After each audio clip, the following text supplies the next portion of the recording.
যশোরের ৬টি সংসদীয় আসনে বিএনপির ৪ প্রার্থী কোটিপতি। নির্বাচন কমিশনে জমা দেওয়া হলফনামায় মিলেছে এই তথ্য। নির্বাচনে অর্থের প্রভাব পড়ার শঙ্কা করলেও প্রতিদ্বন্দ্বী প্রার্থীরা বলছেন ভোটারদের সঠিক সিদ্ধান্তই নেওয়া হবে। যশোর প্রতিনিধি নজরুল ইসলাম মল্লিকের তথ্য ছবি নিয়ে ডেস্ক রিপোর্ট। যশোরের ৬টি সংসদীয় আসনে মোট প্রার্থী ৩৫ জন। বিএনপি মনোনীত ৬ প্রার্থীর মধ্যে ৪ জনই কোটিপতি। হলফনামা বিশ্লেষণ করে দেখা যায় তাদের মধ্যে সবচেয়ে বেশি সম্পদের মালিক যশোর ৬ কেশবপুর আসনে বিএনপির প্রার্থী মোহাম্মদ আবুল হোসেন আজাদ।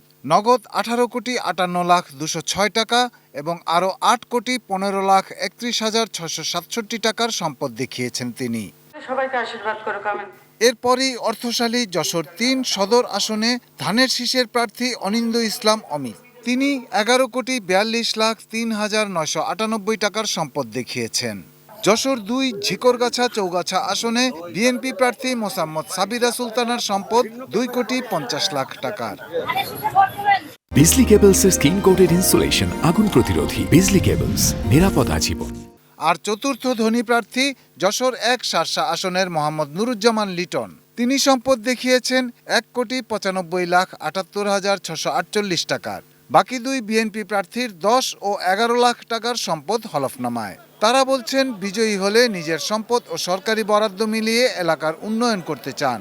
আমি মনে করি যে আমাদের নেতা জনাব তারেক রহমান তৃণমূল কর্মীদেরকে মূল্যায়ন করেন, তাদের কথা শুনেন এবং তাদের দাবিকে নিয়ে শ্রদ্ধা করেন। এই ব্যবসার কেন্দ্রকে ধরে রাখার জন্য, এটার উন্নয়নের জন্য জরুরি ভিত্তিতে নদীর নাব্যতা বৃদ্ধি করা, এই কাজগুলো ইনশাল্লাহ আমরা করতে চাই।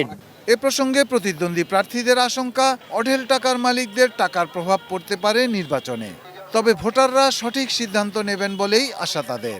আমি বিশ্বাস করি যে আগামী যে নির্বাচন ১২ ফেব্রুয়ারি যে ত্রয়োদশ জাতীয় সংসদ নির্বাচন অনুষ্ঠিত হতে যাচ্ছে, অবশ্যই সেই নির্বাচনে প্রভাব ফেলবে।